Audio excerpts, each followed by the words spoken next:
Maya Johnson was having one of those mornings where everything felt like it was moving too fast. She'd barely slept 3 hours before her alarm went off at 4 a.m. in her hotel room in New York. The week had been exhausting. Back-to-back meetings with potential clients, presentations that stretched into the evening, and the constant pressure of trying to grow her small consulting business while being away from home. But today was different. Today she was going home to Atlanta, and nothing else mattered more than that. Her 10-year-old daughter Zoe had the lead role in the school play tonight. Her baby girl was playing Dorothy in The Wizard of Oz, and Maya had promised she'd be there in the front row. She'd already missed too many moments this year because of work trips. This one, she told herself, she absolutely could not miss. The taxi ride to JFK Airport had taken longer than expected. Traffic was terrible even at that early hour. Maya kept checking her phone, watching the minutes slip away. When she finally got to the terminal, she practically ran through the automatic doors, her carry-on bag rolling behind her like it was in a race. The airport was packed. It always was, but today it seemed worse. Families with crying babies, business travelers glued to their phones, tourists struggling with oversized luggage. Maya weaved through them all, her eyes scanning the departure boards. Gate B-17. Her flight was boarding in exactly 18 minutes. She picked up her pace, her professional heels clicking rapidly against the polished floor. Her phone buzzed in her pocket. It was a text from Zoe. "Mom, are you going to make it?" "I'm so nervous." Maya's heart squeezed. She quickly typed back with one hand while pulling her suitcase with the other. "I'll be there, baby. I promise. You're going to be amazing." As she rounded the corner toward her gate, she was mentally checking off everything. Boarding pass on her phone, check. ID in her jacket pocket, check. She'd make it. She had to make it. Just a few more gates to go, that's when she saw him. At first, she almost walked right past. There were so many people, so much noise and movement. But something made her glance to the left toward gate B12. There was an elderly man sitting in a wheelchair near the seating area. He was trying to stand up, and it was clear he was struggling. His face was tight with effort and frustration, his arms shaking as he gripped the armrests of the wheelchair. Maya's feet slowed down without her really deciding to stop. She watched as the old man managed to get halfway up, then lost his balance slightly. His cane, which had been leaning against the wheelchair, clattered to the floor and rolled under a nearby seat. The old man looked at it helplessly, unable to bend down to reach it. People walked past him. Lots of people. Some glanced over, then looked away. Others were too busy staring at their phones to even notice. One man in a business suit actually stepped over the cane without stopping. Maya checked her watch. 16 minutes until boarding ended. She looked at the old man again. He was wearing an expensive-looking navy suit, the kind that probably cost more than her entire month's rent. His silver hair was neatly combed back, and even in his distress, there was something dignified about him. But right now he just looked like someone who needed help. She bit her lip, feeling that familiar internal tug-of-war. She had to catch her flight. Zoe was counting on her. If she stopped now, even for a minute, she might miss boarding. But then she looked at the old man's face again. His eyes were watery, and she could see real fear there. Where was his family? Where were the airport staff? Why wasn't anyone helping him? Before she could overthink it, Maya changed direction and walked toward him. Her suitcase bumped against her leg as she approached. "Excuse me, sir," she said gently. "Do you need some help?" The old man looked up at her, and his expression immediately softened with relief. His eyes were a pale blue, almost gray, and they looked tired. "Very tired." "Oh," he said, his voice a bit shaky. Yes, I seem to have gotten myself into a bit of trouble here. My assistant went to speak with someone at the gate desk, and I tried to stand to stretch my legs. Old fool that I am, I dropped my cane." Maya set her suitcase aside and quickly retrieved the cane from under the seat. She handed it to him, then positioned herself to help him back into the wheelchair. "Here, let me help you sit back down. Take your time." The old man gripped her arm with surprising strength. His hands were trembling slightly, and Maya noticed how thin his fingers were, the veins prominent under papery skin. She helped guide him back into the wheelchair, making sure he was seated comfortably before letting go. "Thank you," he breathed, settling back with obvious relief. "Thank you so much. I'm Robert, by the way." "I'm Maya," she replied, automatically checking her watch again. 14 minutes. Robert noticed the gesture. "You have a flight to catch," he said, and it wasn't a question. His eyes moved to her boarding pass, which was visible on her phone screen. "Atlanta. Are you from there?" Yes, sir. And I really need to make this flight. My daughter has a school play tonight. Then you should go, Robert said quickly, waving his hand toward the gates. I've already taken enough of your time. My assistant will be back any moment. But even as he said it, Maya could see he was still struggling. His breathing seemed a bit labored, and his color didn't look quite right. Something about leaving him alone didn't feel right. Where's your assistant now? She asked. Robert gestured vaguely toward the gate desk area. He went to inquire about my connecting flight. We're supposed to be going to Atlanta as well, but there was some confusion with the booking. He should be back any moment, really. Maya glanced toward the gate desk. There was a long line of frustrated travelers, and she couldn't see anyone who looked like they might be Robert's assistant. She looked at her watch again. 12 minutes, she should go. She knew she should go. Every logical part of her brain was screaming at her to excuse herself politely and run to her gate. But she couldn't shake the feeling that this man needed someone to stay with him. What if something happened? What if he tried to stand again and fell? What if his breathing got worse? You know what? Maya said, making a decision that surprised even herself.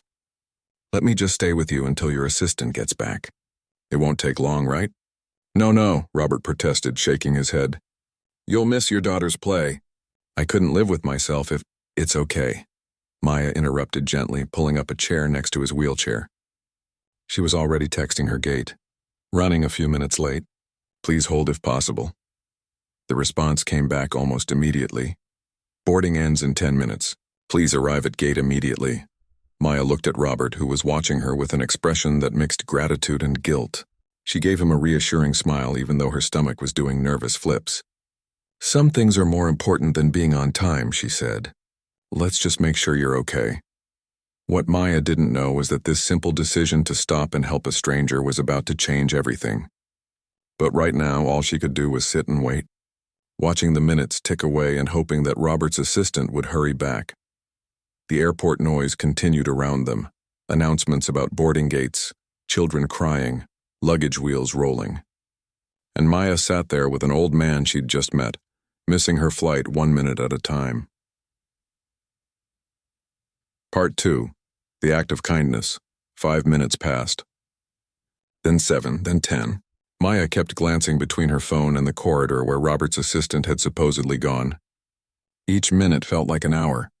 Her flight was now boarding, and she could hear the final boarding announcements for other flights to Atlanta, reminding her of exactly what she was missing. Robert seemed to sense her anxiety. He kept apologizing, his thin hands gripping the armrests of his wheelchair. This is terrible, he muttered. Where on earth did Vincent go? He's usually so reliable. Maya tried calling her gate again.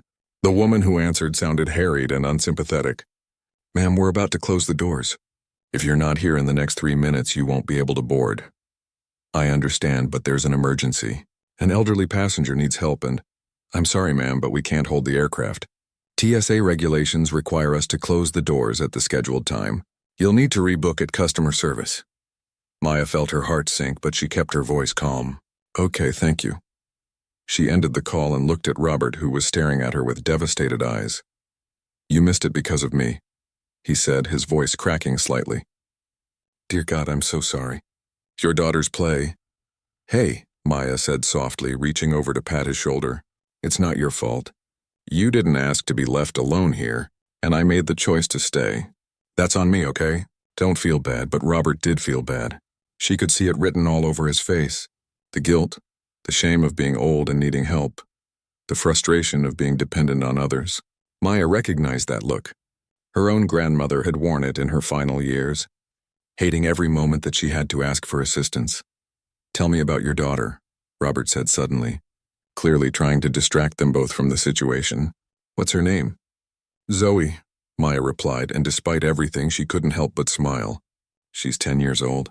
Smart as a whip, sings like an angel, and has enough attitude for 3 kids. Robert chuckled, a dry sound that turned into a small cough.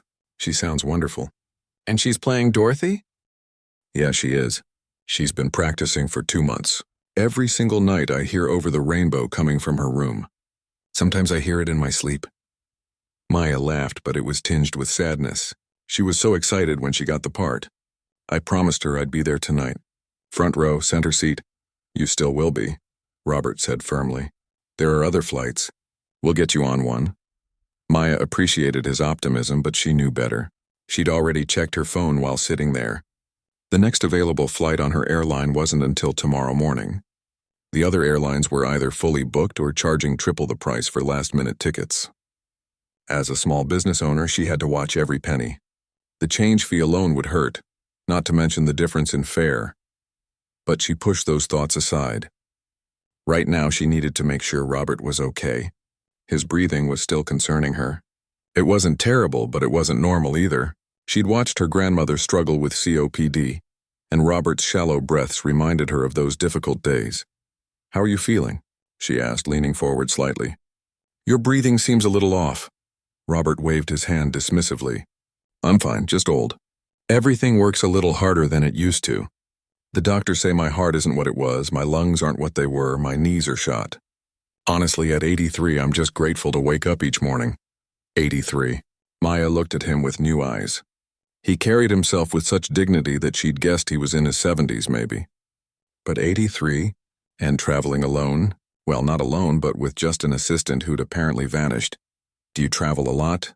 Maya asked, partly curious and partly trying to keep him talking. It seemed important to keep him engaged, alert. "More than my doctors would like," Robert admitted. "But I can't sit still. Never could. My wife used to say I'd die at my desk, and she was probably right. Lost her 5 years ago. Since then, traveling is one of the few things that keeps me from rattling around in an empty house, dwelling on the past." There was such loneliness in his voice that Maya felt her throat tighten. "I'm sorry for your loss." 60 years we were married," Robert said, his pale eyes getting distant. 60 years. And you know what? It wasn't enough. I'd take 60 more if I could. He shook himself slightly as if coming back to the present. "But listen to me, going on like a maudlin old fool. You don't need to hear this, it's okay," Maya said genuinely. "Sometimes it helps to talk." They sat in companionable silence for a moment. The airport continued its chaos around them, but in their little bubble by gate B12 there was a strange sense of peace. Maya found herself thinking about her own life. Here she was, running herself ragged, trying to build a business, trying to be a good mother, trying to prove to herself and everyone else that she could make it on her own after her divorce 3 years ago. When was the last time she'd just sat still and talked to someone without checking her phone every 30 seconds? "There!" Robert suddenly exclaimed, pointing. "That's Vincent." Maya looked up to see a young man in his 30s hurrying toward them, looking frazzled and apologetic. He was carrying a folder and speaking rapidly on his phone. When he saw Robert, his face flooded with relief and guilt. "Mr. Chanot, I am so sorry," Vincent said, slightly out of breath as he reached them. He was well dressed in slacks and a button-down shirt, his company ID badge swinging from a lanyard around his neck. The gate agent needed to speak with a supervisor, and then there was confusion about the booking code. And then I had to call the corporate office to verify, and I had no idea it would take so long. "I should have come back to check on you. Are you all right?" "I'm fine, thanks to this kind young woman," Robert said, gesturing to Maya. "This is Maya Johnson. She stayed with me this entire time. Missed her flight because of it." Vincent's eyes widened as he looked at Maya. "You missed your flight? Oh no, I'm so terribly sorry. This is my fault entirely." "It's okay," Maya said, standing up and gathering her things. Now that Robert's assistant was back, there was no reason for her to stay. She needed to get to the customer service desk and figure out her rebooking options. Every minute counted now if she wanted any chance of making it home tonight. "Wait," Robert said, gripping the arms of his wheelchair. "Vincent, help me up." "Sir, you should stay seated." The doctor said, "Vincent." Robert's voice had a note of authority in it that made his assistant immediately comply. With Vincent's help, Robert stood up, steadier now with both his cane and assistance. He looked at Maya directly, and she was struck by how sharp his eyes were despite his age. There was an intelligence there, a force of personality that had probably been formidable in his younger years. "Miss Johnson," he said formally, "I heard you on the phone with the gate agent. You tried to explain that you were helping an elderly passenger, but they wouldn't listen. You sacrificed something important for a complete stranger. That's becoming increasingly rare in this world." Maya felt uncomfortable with the praise. "Anyone would have done the same thing." "No," Robert said firmly. "They wouldn't have. I sat in that wheelchair and watched dozens of people walk past me. You were the only one who stopped. The only one. His voice grew husky with emotion. You have no idea what that means to an old man who sometimes feels invisible. Maya felt tears prick her eyes. She hadn't thought of it like that. She'd just seen someone who needed help and stopped. It seemed like the most natural thing in the world. Thank you, Robert continued. From the bottom of my heart, thank you. And please, let me help you get on another flight. It's the least I can do. That's really not necessary, Maya protested. I'll figure something out. But Robert was already pulling out his wallet. He extracted a business card and pressed it into her hand. Take this. When you get to customer service, show them this card and tell them to call me directly. I'll make sure they get you home tonight. Maya looked at the card, ready to politely refuse again, and then she actually read what was printed on it. Her eyes went wide. The blood drained from her face. She looked up at Robert, then back at the card, then at Robert again. The card read, Robert Chenault, Chief Executive Officer and Founder, Chenault Airlines, the same airline she was supposed to fly on. The airline whose customer service desk she was about to visit. This elderly man she'd been helping wasn't just any passenger. He owned the entire airline. Part 3. The Consequence and the Revelation. Maya stood there, holding the business card, her mind racing to catch up with what she was seeing. Robert Chenault. The Robert Chenault. She'd heard the name before, of course. Anyone who flew regularly had heard of Chenault Airlines. It was one of the fastest-growing domestic carriers in the country, known for its customer service and competitive prices. But she'd always pictured the CEO as someone in a corporate office somewhere, not an 83-year-old man struggling in a wheelchair at JFK Airport. You own Chenault Airlines? Maya stammered, feeling foolish the moment the words left her mouth. Of course he did. It was right there on the card. Robert smiled, a genuine warm smile that crinkled the corners of his eyes. Guilty as charged. Started at 47 years ago with 2 planes and a dream. Now we have over 100 aircraft and fly to 60 cities. Though I'll tell you, some days I miss when it was just me and my business partner, flying routes up and down the East Coast. Maya's head was spinning. She'd been helping the owner of the airline. The owner. And she'd missed her flight on his airline. The irony was almost too much. Sir, we really need to get moving, Vincent interjected gently, checking his watch. Your next flight board's in 40 minutes, and we still need to get to gate C7. I know, Robert said, waving his hand. But he kept his eyes on Maya. Miss Johnson, please. Go to the customer service desk. Show them my card. They'll take care of you. Maya looked down at the card again, her thumb running over the embossed lettering. Her mind was calculating quickly. Even with the CEO's business card, she'd still need to pay the change fee and fare difference. That could easily be $300 or $400. Money she'd budgeted for Zoe's upcoming birthday party. But what choice did she have? She had to get home. Thank you, she said quietly. I really appreciate your help. She started to turn away, but Robert's voice stopped her. Vincent, take Miss Johnson's information. Full name, phone number, email. I want to personally ensure she gets home tonight. Vincent pulled out his phone, looking at Maya expectantly. She rattled off her information, still feeling like she was in some kind of strange dream. This morning she'd been rushing through an airport, and now she was giving her contact information to the CEO of an airline's personal assistant. As Vincent typed into his phone, Maya's mind drifted to the immediate problem. She needed to call Zoe. She needed to explain that she might not make it after all. The thought made her stomach twist into knots. Her daughter had been so excited, had texted her 3 times this morning already about the play. How was she going to tell her? All right, we really must go now, sir, Vincent said, finishing up on his phone. He moved behind Robert's wheelchair, preparing to push him toward gate C7. One more moment, Robert said, and there was that tone of authority again. He reached into his jacket pocket and pulled out his own phone. It was the latest model, Maya noticed with some amusement. This old man was more tech-savvy than half the people she knew. Robert dialed a number from memory, holding up one finger to indicate they should wait. Margaret? Yes, it's me. I need you to do something. There's a passenger who missed her flight because she stopped to help me. Maya Johnson. She needs to get to Atlanta tonight. Yes, tonight. I don't care if we have to bump someone or create a seat out of thin air. Make it happen. And Margaret? No charges. Not for the rebooking. Not for the fare difference, nothing. This one's on us. He paused, listening. Yes, I know that's not policy. I'm making it policy. Just this once. Just for her. Maya's mouth fell open. Sir, you don't have to. Robert held up a hand, still listening to whoever Margaret was. She'll be at the customer service desk shortly. Take care of her, Margaret. Like she took care of me. All right. Thank you. He ended the call and looked at Maya with satisfaction. There. Done. You won't pay a cent. And Margaret will find you a seat home tonight. Tears welled up in Maya's eyes. She'd prepared herself to take the financial hit, had already mentally shuffled around her budget to make it work. But this was more than she could have imagined. I don't know what to say. Thank you doesn't seem like enough. Then don't say anything, Robert replied gently. Just promise me you'll keep being the kind of person who stops to help strangers. The world needs more people like you.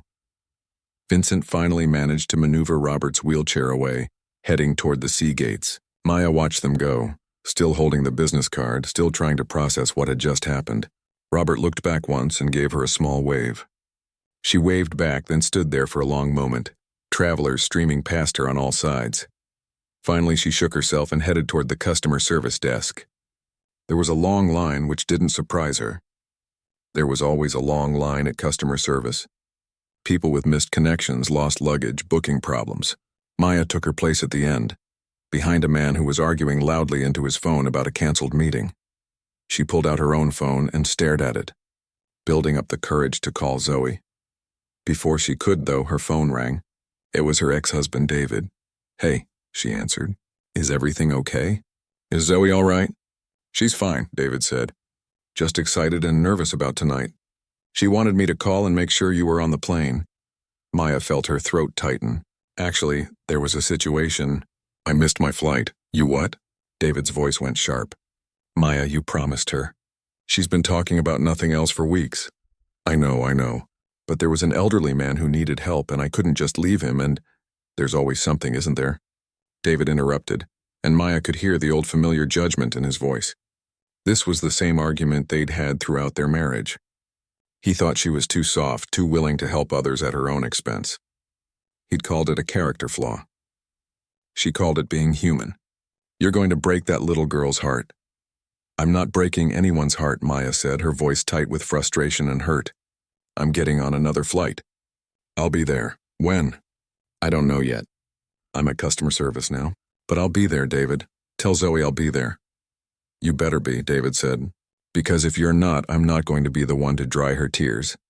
He hung up without saying goodbye. Maya closed her eyes, taking a deep breath. Don't cry, she told herself. Not here, not now. She focused on the line ahead of her, which had barely moved. The woman at the desk seemed to be dealing with a particularly difficult customer, someone who was making grand gestures and raising their voice. Finally, after what felt like forever, Maya reached the front of the line. The customer service agent looked exhausted. Her name tag read Margaret, and Maya's heart skipped a beat. This was the Margaret that Robert had called. Hi, Maya said, approaching the desk. My name is Maya Johnson. I think Mr. Chenault called about me. Margaret's tired expression immediately transformed. Her eyes widened slightly, and she sat up straighter. Miss Johnson? Yes, Mr. Chenault called personally. Please let me get your information. The change in demeanor was startling. Suddenly, Maya wasn't just another passenger in a long line of problems. She was someone who mattered. It felt strange and uncomfortable and oddly wonderful all at once. Margaret typed rapidly on her computer, her fingers flying across the keyboard. Okay, let me see what we can do. You need to get to Atlanta tonight, correct? Yes, please. My daughter has a school play at 7 o'clock. It's really important. Margaret's face softened. A school play. How wonderful. What time does it start? 7 o'clock, Maya repeated. At her school in Decatur. Okay, so you'd need to land by, let's say 6 at the latest to make it in time. Maya did the quick math. If she landed at 6, she could get her car from long-term parking, drive to the school. It would be tight, but possible. Yes, 6 would work. Margaret frowned at her screen. I'm not going to lie to you, Miss Johnson. It's going to be very close. Our next flight to Atlanta lands at 5:47. That's cutting it incredibly close, especially if there are any delays. I'll take it, Maya said immediately. Please. All right. Margaret continued typing, her brow furrowed in concentration. The flight is completely full, but Mr. Chenault authorized me to. Ah, here we go. I can move some things around. You'll be in seat 2A, that's first class. First class? Maya repeated dumbly.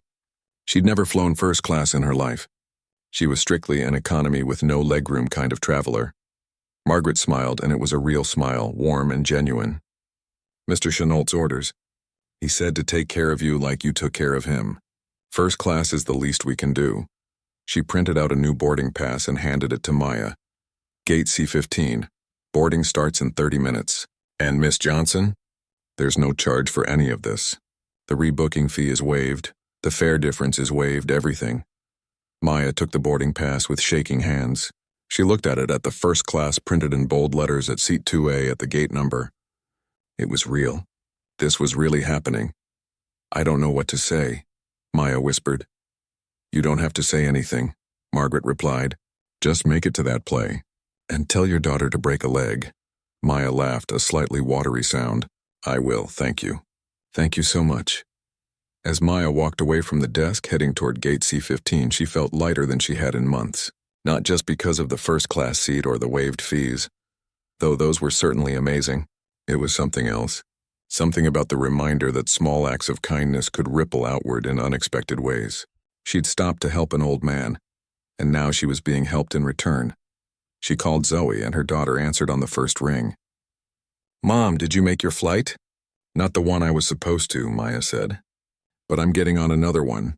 I'll be landing at 5:47. It's going to be really close, baby, but I'm going to do everything I can to get there before the curtain goes up. Really? Zoe's voice was pure hope. You promise you'll try? I promise, Maya said. I'm going to fly home, and I'm going to sit front row center, and I'm going to watch you be the best Dorothy that stage has ever seen. Zoe squealed with excitement. I love you, Mom. I love you too, baby. So much. As Maya ended the call and headed toward her gate, she had no idea that Robert Chenault's kindness extended far beyond just getting her on a flight. She didn't know that even now he was making another phone call. She didn't know that her life was about to change in ways she couldn't possibly imagine. All she knew was that she was going home, and she was going to make it to her daughter's play. And right now, that was everything. Part 4. The unexpected turn. Maya had never experienced anything like first class before. She'd seen it when boarding planes, of course. Walked past those spacious seats with their extra legroom and fancy passengers sipping champagne. She'd always felt a tiny pang of envy as she squeezed past to her cramped seat in row 28. But actually sitting in one of those seats, that was a whole different experience. Seat 2A was like a throne compared to what she was used to. The leather was soft and buttery under her hands. There was actual space for her legs. A flight attendant had immediately taken her bag and stowed it in the overhead compartment, offered her a choice of beverages before takeoff, and provided her with a real menu for the meal service. A menu on an airplane. Maya accepted a glass of orange juice, feeling completely out of place in her business casual clothes among the other first-class passengers in their expensive suits and designer outfits. The man across the aisle was working on a laptop that probably cost more than her car. The woman in front of her was on a phone call discussing stock portfolios. But the flight attendant, a kind-looking woman named Patricia, treated Maya like she belonged there. Mr. Chenault himself called ahead to make sure you were taken care of, Patricia said quietly as she handed Maya the orange juice. He must think very highly of you. Maya felt her cheeks warm. I just helped him when he needed it. Anyone would have done the same. Patricia smiled knowingly. I've worked for this airline for 15 years. Mr. Chenault doesn't personally call about passengers very often. In fact, I can count on one hand the number of times it's happened. You must have made quite an impression. As the plane took off, Maya tried to relax and enjoy the experience, but her mind kept calculating. They'd land at 5:47, maybe 5:50 if there were any delays. It would take at least 15 minutes to get off the plane, get through the terminal, and get to her car in long-term parking. Then a 30-minute drive to Zoe's school, maybe 40 with traffic. She'd be cutting it so close. The play started at 7 sharp. She'd promised Zoe she'd be there before the curtain went up. Halfway through the flight, Patricia approached with lunch. In first class, apparently, you got actual food on real plates with real silverware. Maya ordered the chicken, more out of politeness than hunger. Her stomach was too twisted with nervousness to really appreciate the meal. though she had to admit it was delicious. "Excuse me," Patricia said, returning a few minutes later. "I'm sorry to interrupt, but I have a message for you from the captain." Maya's heart skipped. "A message? Is something wrong?" No, nothing like that," Patricia assured her quickly. "Captain Rodriguez wanted me to tell you that he's aware of your situation with your daughter's play. Mr. Chanel briefed him before takeoff. He says he's going to do everything he can to get you there on time. We've got good tailwinds, so we should actually land a few minutes early." Maya felt tears spring to her eyes for what felt like the 100th time that day. "Really?" "Really," Patricia said with a warm smile. "Mr. Chanel takes care of his people. And apparently you're one of his people now."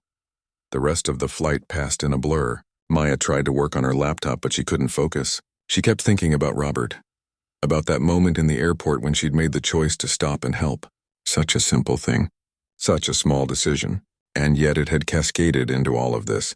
They landed at 5:41, 6 minutes ahead of schedule. As promised, Captain Rodriguez had made excellent time. As soon as the seatbelt sign dinged off, Maya stood up, ready to rush off the plane. But Patricia appeared at her side with her carry-on bag already in hand. "The captain arranged for you to deplane first," Patricia explained. "And there's someone waiting for you at the gate." "Someone waiting?" Maya asked, confused, as Patricia led her toward the exit. "You'll see." Maya stepped off the plane into the jetway. And sure enough, there was a young woman in a Chanel Airlines uniform, holding a sign with Maya's name on it. She looked like she was barely out of college, with bright eyes and an eager smile. "Miss Johnson, hi. I'm Kelly from Passenger Services. Mr. Chanel arranged for me to escort you to your vehicle. I'm going to make sure you get to your daughter's play on time." "Escort me?" Maya was starting to feel like Alice falling down the rabbit hole. This day just kept getting stranger and stranger. "Yes, ma'am. I have a golf cart waiting right outside the gate. I'm going to drive you directly to long-term parking. It'll save you probably 15 minutes of walking." Maya wanted to protest, to say this was too much, too excessive. But Kelly was already moving, walking briskly through the terminal with Maya's bag, weaving expertly through the crowd. Maya had to hurry to keep up. The golf cart was indeed waiting right outside the gate, a Chanel Airlines logo emblazoned on its side.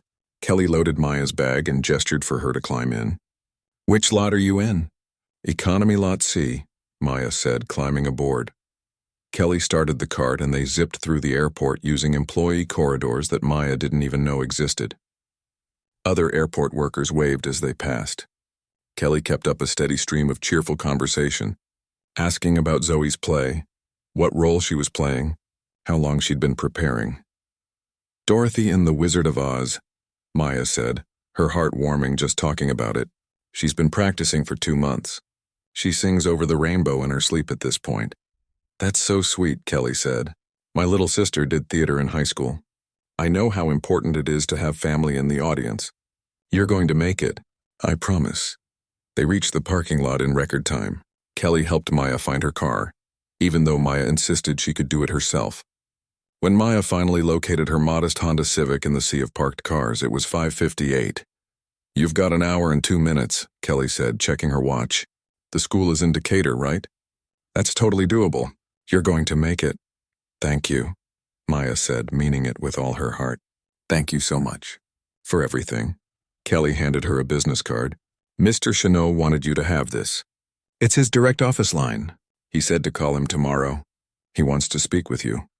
Maya took the card, adding it to the one already in her pocket. She was collecting quite a stack of business cards today. "Why does he want to speak with me?" Kelly shrugged, but there was a knowing twinkle in her eye. "I don't know. But when Mr. Chanel says he wants to talk to someone, it's usually for a good reason. He's a good man, Miss Johnson. Probably the best boss I've ever had. He takes care of people. Like he took care of you today." Maya climbed into her car, started the engine, and waved goodbye to Kelly as she pulled out of the parking spot. As she navigated out of the airport following the signs toward Decatur, she kept glancing at the business card sitting on her passenger seat. "Call him tomorrow." Why? What could the CEO of an airline possibly want to talk to her about? A thank you call, maybe? But that seemed excessive. He'd already thanked her, already ensured she got home safely, already waived all the fees. Traffic was moderate but steady. Maya kept checking her GPS, watching the estimated arrival time fluctuate between 6:54 and 7:02. Every red light felt like an eternity. Every slow driver made her want to scream. She gripped the steering wheel tightly, willing the minutes to slow down. At 6:47, she finally pulled into the school parking lot. The lot was packed with parents' cars, and she had to circle twice before finding a spot way in the back. She grabbed her purse, locked the car, and ran. Actually ran, in her work heels across the parking lot toward the school entrance. The lobby was crowded with families, all heading toward the auditorium. Maya checked the time. 6:51, 9 minutes to spare. She was going to make it. She pushed through the crowd, murmuring apologies as she went. The auditorium doors were still open, and parents were filing in to find their seats. Maya scanned the rows, looking for a good vantage point. Front row center, she'd promised Zoe, and there it was. One empty seat in the front row, right in the center. It was almost too perfect, like it had been saved just for her. Maya slid into the seat just as the lights began to dim. She'd made it. With 4 minutes to spare, she'd actually made it. She pulled out her phone to text Zoe that she was there, but the lights went all the way down before she could send it. The curtains began to open.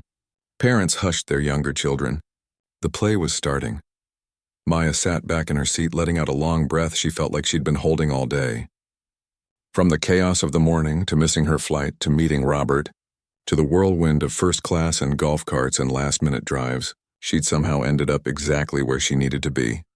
The music started. The familiar opening notes of The Wizard of Oz filled the auditorium. Maya leaned forward, her eyes searching the stage. And then there she was. Zoe, her baby girl, stepping into the spotlight in her blue gingham dress and ruby slippers. She looked so grown up, so confident, so beautiful, that Maya felt her eyes well up with tears yet again. Zoe's eyes scanned the audience, and for a moment Maya saw the flash of nervousness on her daughter's face.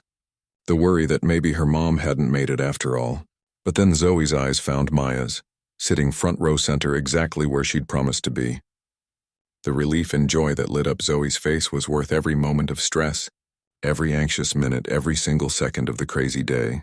Zoe smiled, a big bright smile that was just for her mom, and then she was Dorothy, transported to Oz, beginning her journey down the yellow brick road. Maya sat there in the dark auditorium, surrounded by other parents and the sounds of amateur theater and childhood dreams coming to life on stage, and she felt grateful for the delay that had let her help Robert. Grateful for his kindness in return. Grateful for every person who had helped her get here. From Margaret at the customer service desk, to Patricia the flight attendant, to Kelly with her golf cart. She thought about Robert's words at the airport. Promise me you'll keep being the kind of person who stops to help strangers. As she watched Zoe sing her heart out on that stage, Maya made that promise. Not just to Robert, but to herself. Because kindness, she was learning, had a way of coming back around, not always in the ways you expected, but in ways that mattered most. The play continued, and Maya lost herself in the story, in her daughter's performance, in this perfect moment. She had no idea that tomorrow would bring even more surprises. She had no idea that Robert Chanot had bigger plans than just getting her home. She had no idea that her life was about to change in ways she couldn't imagine. For now, there was just this, her daughter on stage, the warmth of making it in time, and the simple joy of a promise kept. Part 5. The life-changing impact the morning after the play. Maya woke up feeling like the previous day had been some kind of fever dream. Had she really met the CEO of Chanot Airlines? Had she really flown first class and been escorted through the airport on a golf cart? It seemed impossible in the morning light, with Zoe's dirty dishes from last night's celebration dinner still in the sink, and her work emails already piling up on her phone. But there was the business card on her nightstand, solid and real. Robert Chanot's direct office line with a handwritten note on the back that she hadn't noticed yesterday. Please call me. Maya picked up the card, turning it over in her hands. Should she really call? What would she even say? Thank you seemed inadequate for everything he'd done. And Kelly had said he wanted to speak with her, but maybe that was just a polite thing. Maybe she shouldn't bother a busy CEO. Mom! Zoe burst into the room, still in her pajamas, her hair a tangled mess from sleep. Mom, can we watch the video again? They'd recorded the play on Maya's phone, and Zoe had already watched it 3 times. Maya smiled, pulling her daughter onto the bed for a hug. Again? Don't you know all your lines by now? Yeah, but I like seeing you in the audience, Zoe said, snuggling close. You were really there. In the front row. You kept your promise, Maya's heart squeezed. I'll always keep my promises to you, baby. Always. After making Zoe breakfast and getting her settled with Saturday morning cartoons, Maya retreated to her small home office. The business card sat on her desk next to her laptop.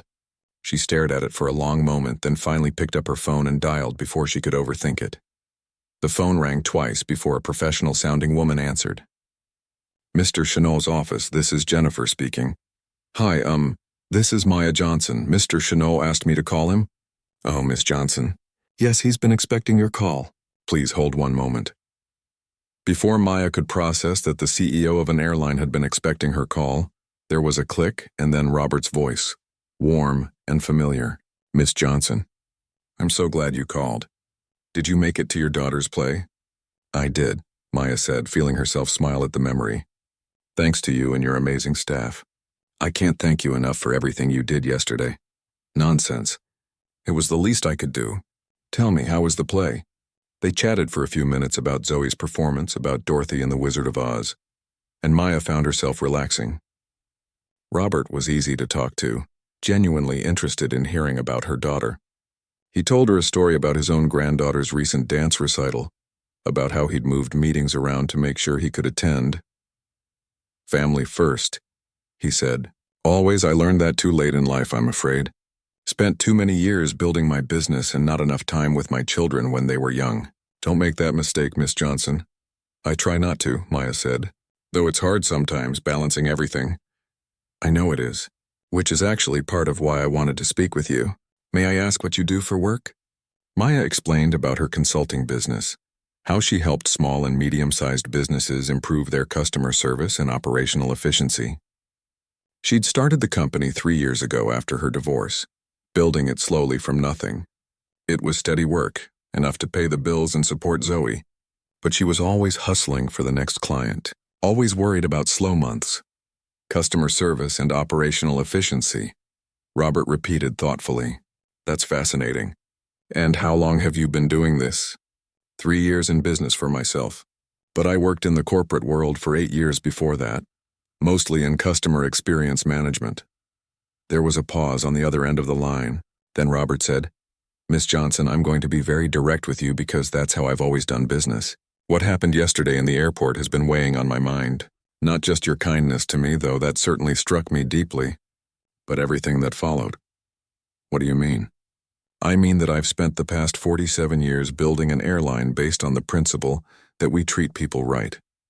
That customer service isn't just a department, it's a culture. It's who we are. And yet, when I called your flight gate to explain that a passenger was helping an elderly person in distress, they refused to hold the plane even for a few minutes. The agent was rude and dismissive.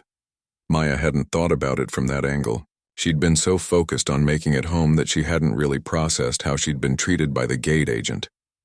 That's not who we're supposed to be, Robert continued, and she could hear the frustration in his voice. I've been doing these quarterly trips traveling as a regular passenger to see how things really work when the CEO isn't around.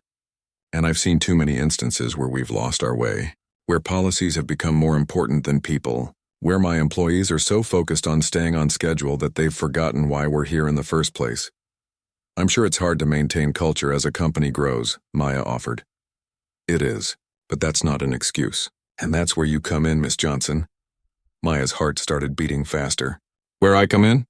I want to hire your consulting firm. I want you to help us rediscover what made Chenault Airlines special in the first place. I want you to audit our customer service across all our locations, talk to our employees, observe our operations, and help us build a training program that puts humanity back into our business. Maya's mouth went dry. This was huge. The kind of contract that could change everything for her business. Mr. Chenault, I don't know what to say. Say you'll think about it. My assistant will send you a formal proposal with all the details. It's a 6-month contract to start, with the possibility of extension. The compensation is competitive. Very competitive, and you'd have full access to our operations, full support from our leadership team, and a direct line to me whenever you need it. This is incredibly generous, Maya said, her mind racing. But I have to ask, Is this because of yesterday? Because I helped you? Because if so, I don't want— It's not charity, Robert interrupted firmly. If I didn't think you were the right person for this job, I wouldn't offer it. Yes, yesterday opened my eyes to who you are as a person, but this offer is based on your professional qualifications, your experience, and frankly, because I think you understand something that a lot of consultants don't. What's that? That customer service isn't about scripts and procedures. It's about seeing people, really seeing them. You saw me yesterday, not as an obstacle or an inconvenience, but as a person who needed help. That's what I want my entire company to remember how to do. Maya felt tears threatening again. She seemed to cry more in the last 24 hours than she had in the past year. Mr. Chenot, this is an amazing opportunity. Can I have a day to think about it? To review the proposal? Take all the time you need, Robert said warmly. Though I hope you'll say yes. I have a good feeling about this, Miss Johnson. I think we could do something special together. After they hung up, Maya sat in her office in stunned silence. A 6-month contract with Chenot Airlines. She pulled up her laptop and started researching, trying to understand the scope of what Robert was proposing. Chenot Airlines had over 60 locations, thousands of employees, and millions of passengers each year. This wasn't just a project. This was a career-defining opportunity. The formal proposal arrived in her email an hour later. Maya opened it with shaking hands and nearly dropped her phone when she saw the compensation package. The number had more zeros than she'd expected. More zeros than she'd made in total in the past 2 years. This was life-changing money. This was Zoe's college fund. This was security. This was everything she'd been working toward, but it was also terrifying. This was the biggest client she'd ever had. What if she failed? What if she couldn't deliver? What if she let Robert down? She called her best friend Leslie, who'd been her sounding board through the divorce and the scary early days of starting her business. Girl, are you serious right now? Leslie practically shrieked when Maya explained the situation. The CEO of an airline wants to hire you? For 6 figures? And you're hesitating, why exactly? Because what if I mess it up? What if— Stop it, Leslie interrupted. You're good at what you do. Really good. I've watched you build your business from nothing. I've seen how you transform companies. This Robert guy isn't offering you this job out of pity. He's offering it because you're the right person. So stop second-guessing yourself and say yes. Maya knew Leslie was right. This was her imposter syndrome talking. That voice that always questioned whether she was good enough, smart enough, qualified enough. She'd been battling that voice for 3 years. You're right, Maya said. You're absolutely right. I know I am. Now go send that man an email and accept his offer before he changes his mind. Maya spent the rest of the afternoon crafting her acceptance email, trying to strike the right balance between professional and grateful. She read it out loud to Zoe, who didn't really understand what it all meant but gave it her stamp of approval anyway. Does this mean we're rich now? Zoe asked. Maya laughed. It means we're going to be okay, baby. Really okay. She hit send before she could overthink it any further. The response came back within an hour. Robert himself replied, saying he was thrilled and that his team would be in touch Monday morning to begin the onboarding process. He signed the email with, "Remember, Miss Johnson, you didn't just help an